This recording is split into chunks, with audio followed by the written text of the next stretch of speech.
Welcome to What's Cooking at the Market. I'm your host, Steve Schroep from Port Huron Hospital, and we're here today at the Farmers Market at beautiful Vantage Point in Port Huron, Michigan, and we're here before a live audience. Thank you for joining us. My special guest today is Rock Stevens, owner of the Atrium Cafe and Ice Cream Parlor. Rock, welcome today. Great to have you here. Thank you so much, Steve. My pleasure. Now, before we get into the first dish you're going to prepare for us today, why don't you take a few minutes and tell us about the Atrium Cafe and Ice Cream Parlor? I would love to do that. My wife and I opened the Atrium Cafe 2 years ago. We have just started our third year of operation. And I should tell you that this has been my wife's dream and passion all of our adult life together. And so through 40 years of marriage, I've always known this is what she wanted to do. And we finally realized it was just time to make this happen. In part because we're not getting any younger. So it was time to move on this, and we are so delighted to have this, this restaurant off and running. We are at the corner of Military and Griswold, right down the street. We've had the good fortune in our first 2 years of operation of being rated on a number of internet sites as the #1 restaurant in Port Huron. And so we thank all of you for your support and hope that we'll see you there again, and we can continue to tickle your taste buds and meet your culinary needs. Well, fantastic. Thank you. Well, and hopefully during today's show we'll have more time to get into the Atrium Cafe and Ice Cream Parlor. Any restaurant that has the name Ice Cream Parlor in it, I'm there. All right. But it's very unique, and we do want to talk more about that. But you have a theme for today's program. You know, my theme is that my wife has that uncanny ability wherever we travel, on vacation, and dine, she can taste food, mentally dissect what's in the food, and come home and nail it. And it's been her passion to bake and cook. And I've learned for it to be my passion to allow her to do that. Unfortunately, that means in my adult life, I've only had to cook maybe 3 meals. And of the 3 meals, she prepared everything for me, left me instructions. And the good news is of the 3 meals that I have prepared in my adult life, I only started a fire in our kitchen once. So I've kind of backed off on the cooking, let her do her thing. She is our morning cook at the restaurant, could not escape, so I'm here today in her place. But the theme is, folks, if I can do this as the world's greatest novice, having cooked 3 adult meals in my life, yeah, you can too. The bottom line is anybody can do this. And the beauty is no matter where you go, you can't go through a checkout at a local drugstore, you can't go through a checkout at the grocery store without being flooded with phenomenal cookbooks with luscious things that they can offer you. Now, a cookbook is going to take you through step by step. And as we do this morning, I want you to watch me because my sweetie, bless her heart, has prepared step by step for what we need to do. And my point is that if I can do this, certainly you can too. Now, before we even get started, I want to share with you something that I came across a while back that I thought was so pertinent to being a cook. And it goes something like this. We may live without poetry, without music, without art. We may live without conscience, without heart. We may live without friends. We may live without books. But civilized man cannot live without cooks. And my message to you today is that you can become a cook. And we want to learn to embellish the experience.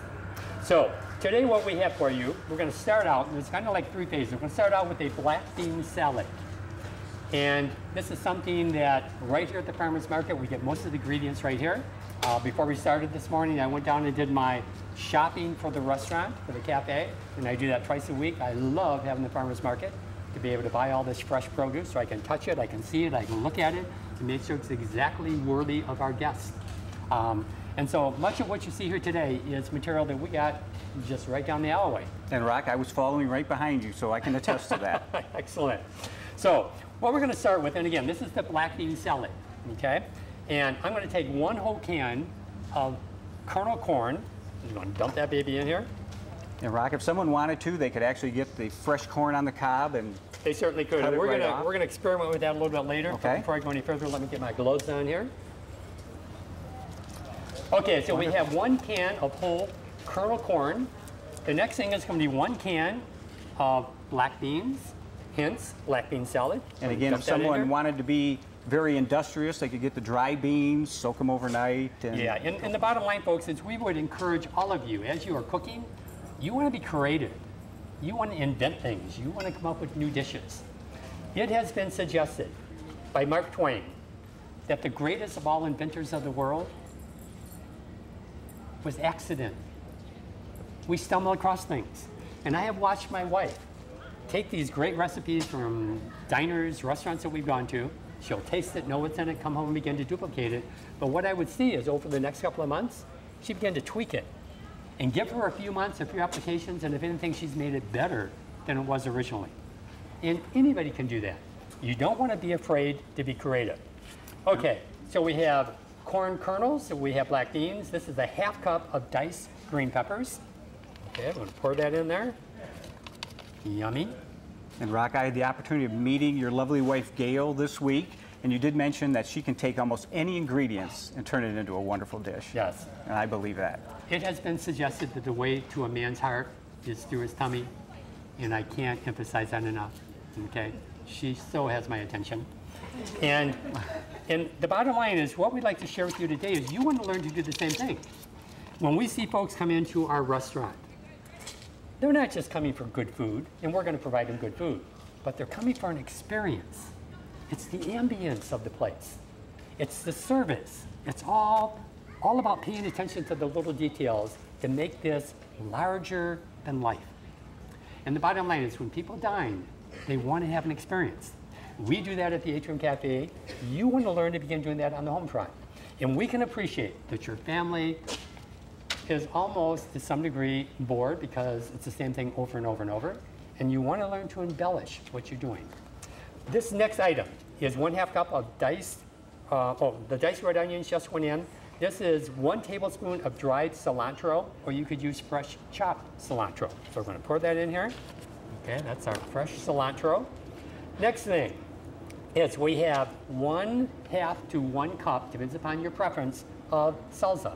And we're using a medium heat because we find that many of our guests can't tolerate something that is super spicy. Now, Rock, So is this try to moderate. salsa made at the Atrium Cafe? You know, some of the salsa that we have there, we do make it. Okay. And again, the advantage of cookbooks, they tell you what to do. Salsa, it has chopped tomatoes, fresh garlic, cilantro, lime juice, mild yellow peppers and jalapenos, onion and green pepper, and spices. And again, the bottom line is you want to be creative, you want to be flexible, And you want to experiment. If you go on the internet, you'll see hundreds of recipes yeah. for varying salsas. So It you is can, amazing. you can be very creative with it. Yes. When we talk about being adventurous, discovery, creating things, it has been suggested that the discovery of a new dish has brought more pleasure and happiness to humankind than the discovery of a new star. And when you think about the reference between those two happenings, a new star is far more significant in our universe. But does that bring us pleasure because somebody just identified a new star? Probably not. But when you find a new dish that lights your fire, oh my God. Our culinary habits mean that we are pretty much creatures of habit. And I'm aware of people who go back to the same restaurant over and over and over. And once they get there, they order the same dish over and over and over because we're such creatures of habit. And some of you can relate to that. I recall when my wife and I used to go to Florida, as we would on Easter and Christmas breaks, and we would stay at a campground close to Disney World. And every morning we would get up and go over to this restaurant that was right in the edge of the campground. And we're there for maybe 5 days, twice a year. And it was always a breakfast meal that we would get. And we'd been away for a year. We'd go back down there during the next vacation season. And as we walked in the restaurant, what we had was the waiter who usually waits on us spots us from across the restaurant. And from the other side of the restaurant, he says, "Hi, folks." We say hi back to him. And then he says, "Are you having your usual?"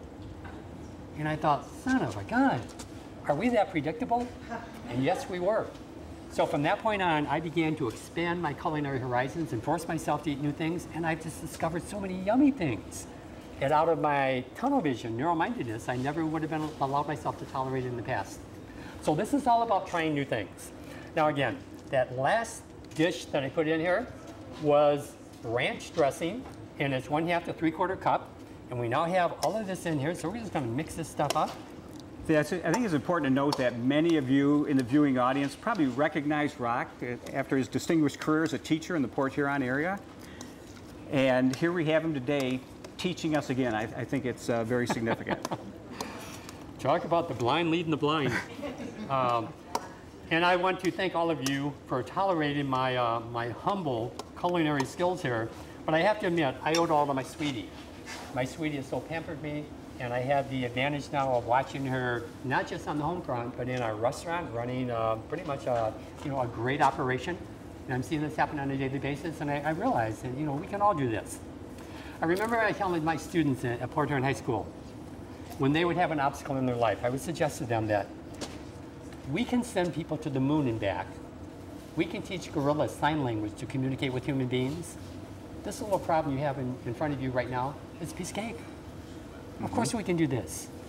And we all want to develop that attitude. And so it is with this. You don't have to necessarily go to culinary arts school.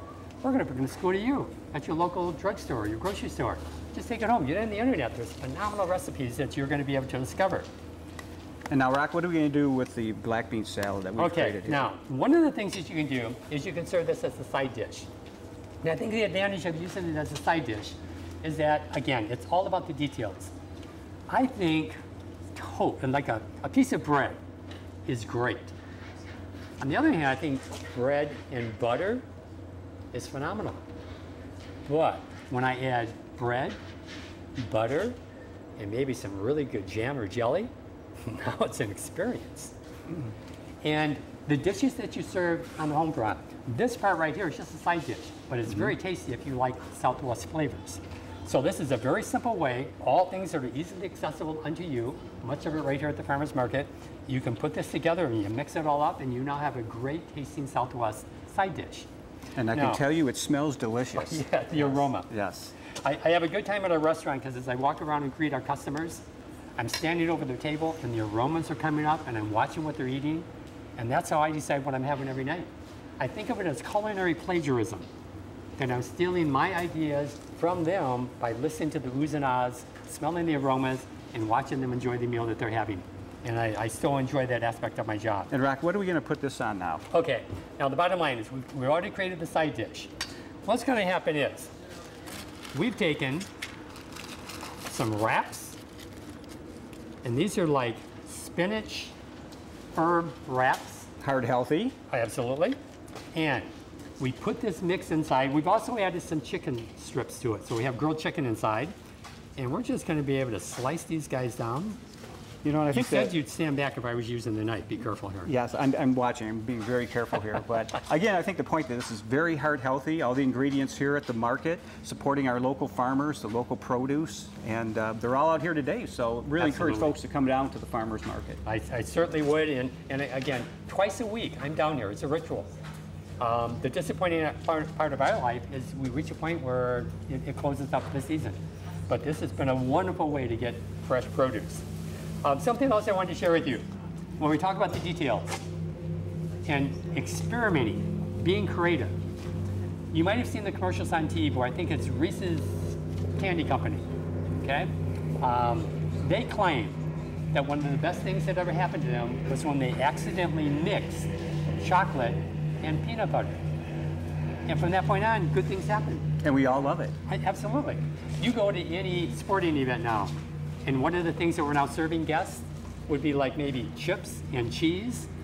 That didn't even hit the market till the late 60s when that was brought into our culture. That means since time began, nobody in mainstream America ever had chips and cheese until somebody introduced it.